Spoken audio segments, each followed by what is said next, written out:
నమస్కారం ETV news కు స్వాగతం ముందుగా ప్రధానాంశాలు లద్దాఖ్ లో విషాదంగా మారిన ఆర్మీ ఆపరేషన్ మెరుపు వరదల్లో 5 సైనికుల వీరమరణం గుజరాత్ లోనూ ఢిల్లీ తరహా ఘటన వర్షాలకు దెబ్బతిన్న రాజ్కోట్ విమానాశ్రయం టెర్మినల్ మోదీ సర్కార్కు ఝలకిచ్చిన జేడీయూ బీహార్కు ప్రత్యేక హోదా ఇవ్వాలని తీర్మానం నీట్ పేపర్ లీకేజీ కేసులో దర్యాప్తు ముమ్మరం గుజరాత్లోని పలు ప్రాంతాల్లో సీబీఐ సోదాలు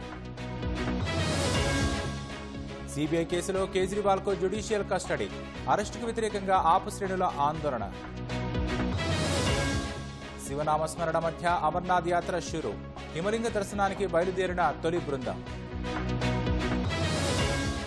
మరో 2 నెలలు ఐఎస్ఎస్లోనే సునీతా విలియమ్స్ వ్యోమనౌకలో పరిష్కారం కాని సాంకేతిక సమస్య